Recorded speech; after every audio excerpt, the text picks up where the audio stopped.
Selamat datang di channel Pemuja Malam. Jangan lupa like, share, and subscribe ya. Terima kasih.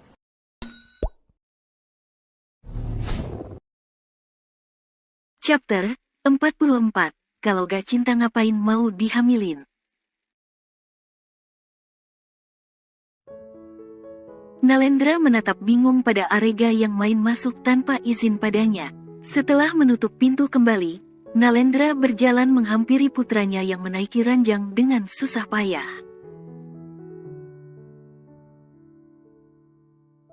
Tubuh gembulnya menyulitkan anak itu untuk naik ke atas ranjang sang papa. Jadilah, Nalendra membantunya dengan mendorong pelan bobong bocah menggemaskan itu.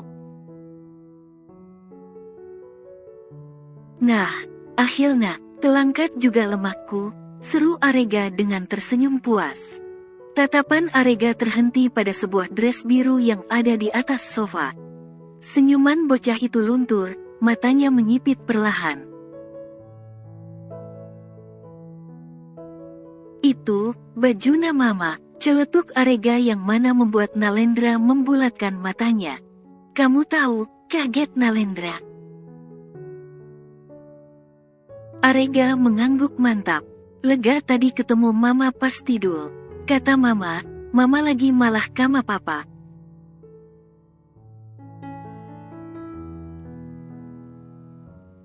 Pagi hari, Arfian sedang menatap tubuhnya melalui pantulan cermin. Raut wajahnya terlihat sangat bingung. Tangannya pun meraba kulit lehernya dengan gerakan halus.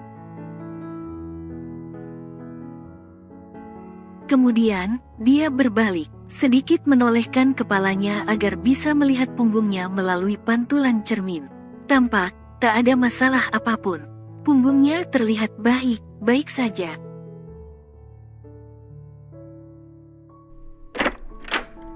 Loh, Mas belum siap? Siap, udah jam berapa ini? Aluna terkejut saat melihat suaminya yang belum mengenakan kemejanya. Pria itu masih mengenakan celana panjang hitamnya. Sayang, sini deh, panggil Arfian. Dengan bingung, Aluna pun mendekat. Langkahnya terhenti setibanya di sisi sang suami.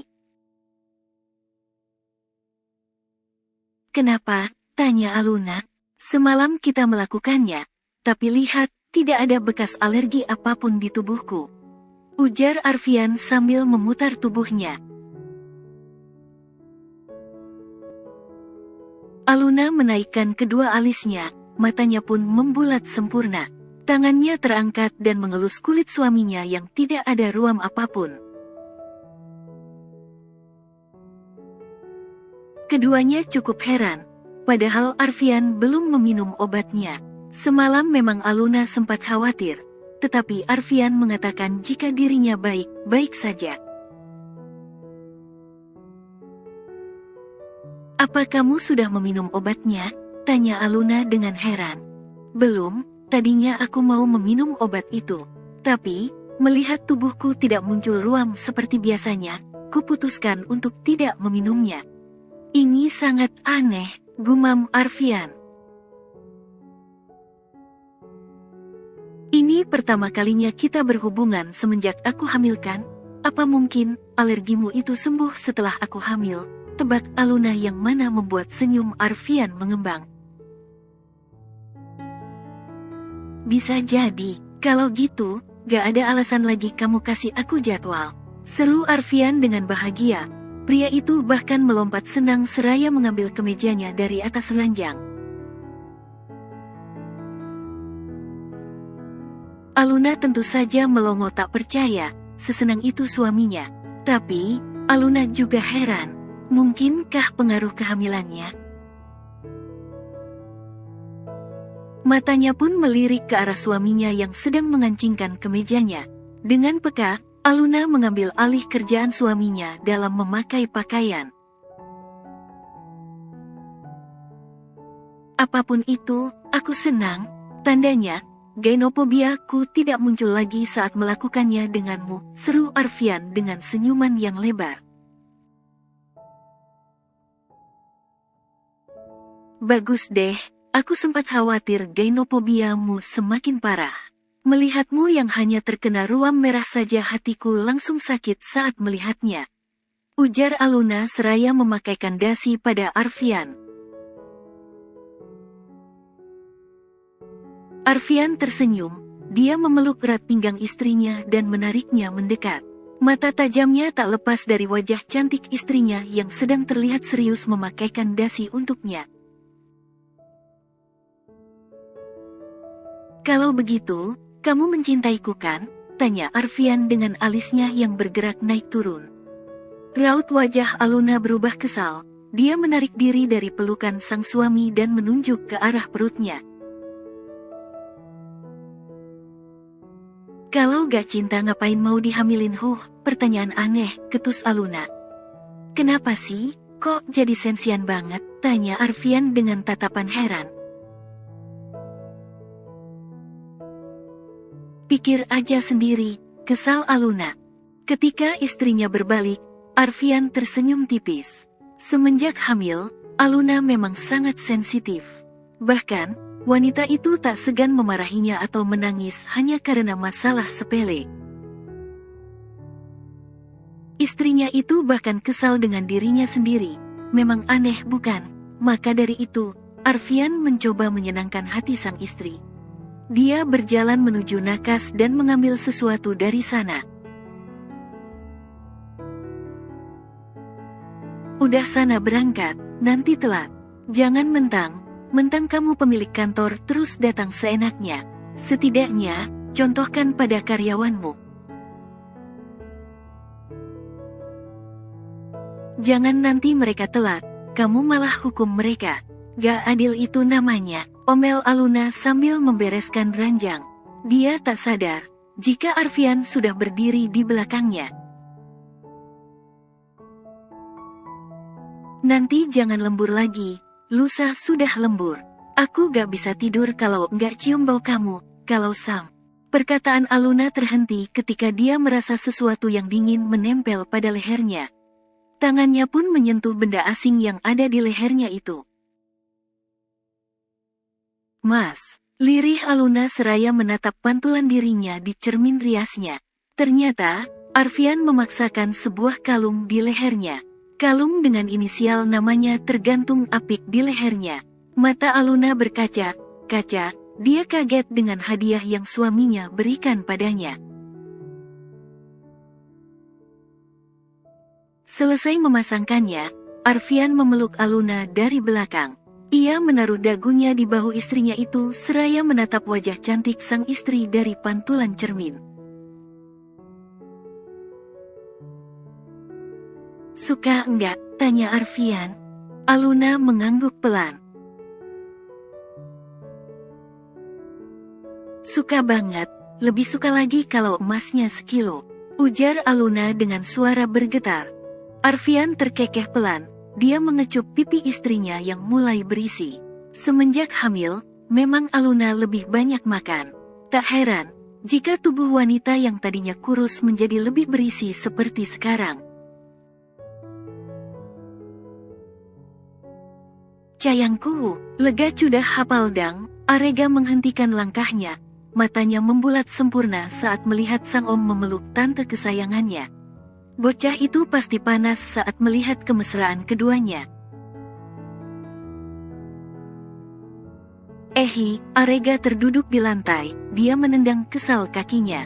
Namun, Arfian justru malah menjailinya.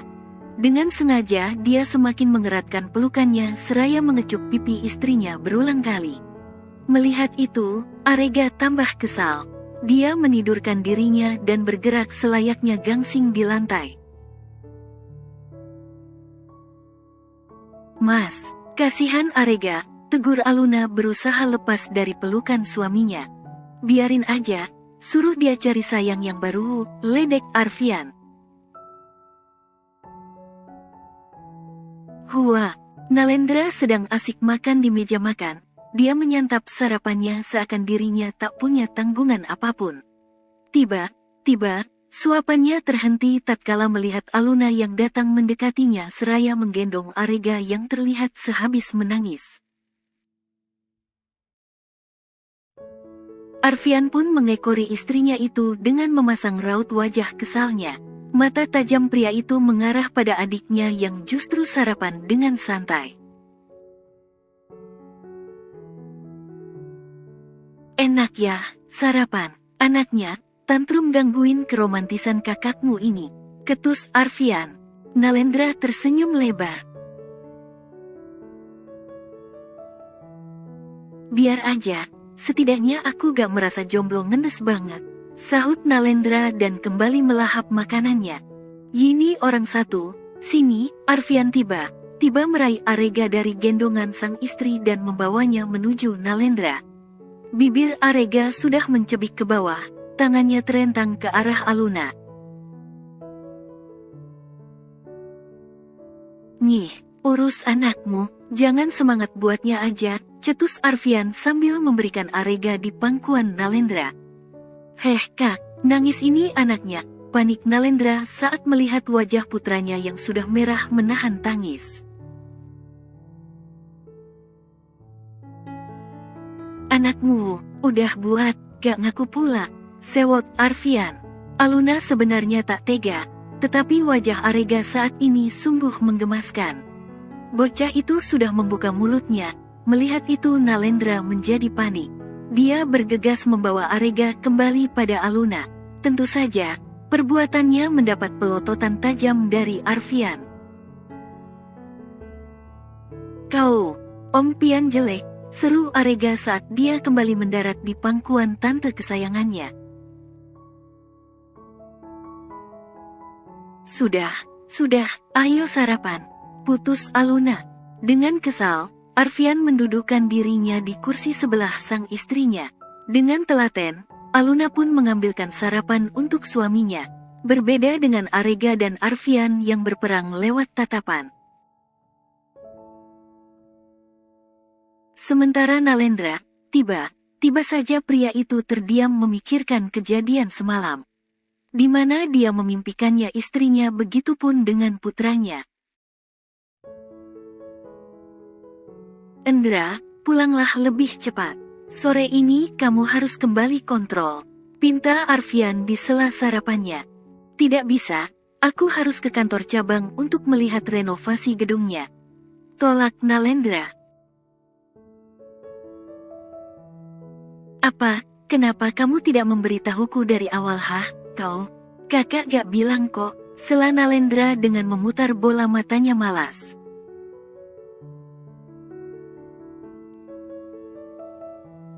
Arega menepuk tangannya dengan lemas, tatapannya terlihat malas. Sedari tadi gurunya meminta semua murid untuk berhitung dengan sebuah nada. Anak itu sudah bosan, tak hentinya dia bergumam kesal. Tak lama, guru pun melihat jam dinding yang sudah menunjukkan pukul 9. Sementara, waktu pulang murid hari ini adalah jam 10. Masih tersisa 1 jam lagi untuk mereka menghabiskan waktu di sekolah.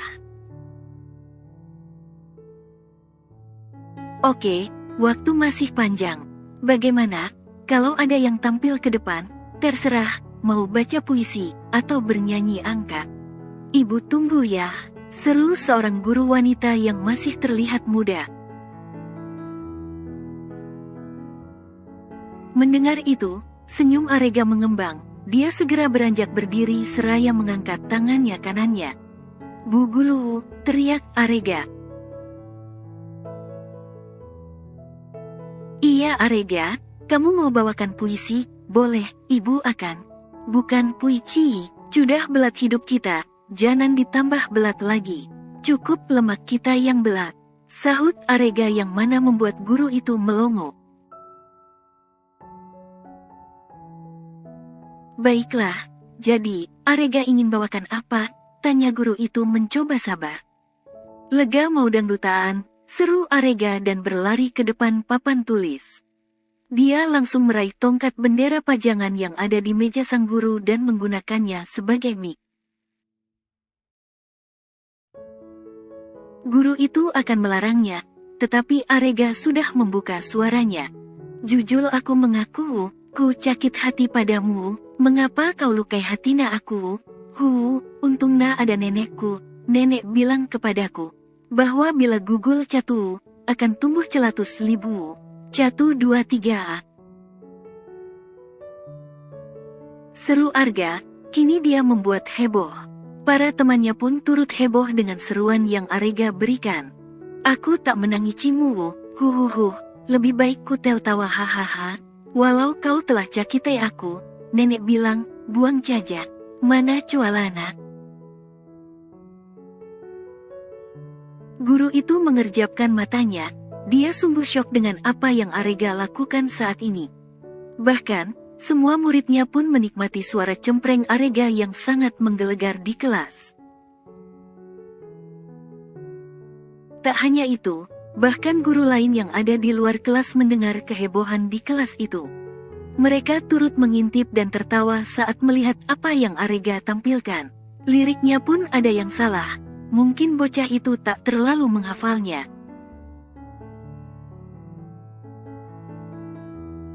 Arga, sebentar, tegur gurunya yang mana membuat Arga menghentikan kegiatannya. Lagi acik kali ini loh Bu Guru, greget Arga. Tadi katanya dangdut, itu bukan, namanya lagu pop, bukan dangdut. Beda, seru guru wanita itu dengan wajah memelasnya. Arga membulatkan matanya. Kama aja, lega hafalna itu. Coba yang lain ya Bu Guru, ujar Arga dan bersiap kembali menyumbangkan suaranya. Guru itu langsung panik. Dia akan mencegahnya tetapi keburu muridnya itu mengeluarkan suara emasnya. Sebentar kau bilang padaku, baik Jayang. Abang paktai cepat pulang, kau bilang padaku, cebongkah belian, cecuap nacimu jaa. Aduh, bahaya ini cadelnya, seru guru itu pada rekannya yang berdiri di ambang pintu seraya tertawa. Bersambung.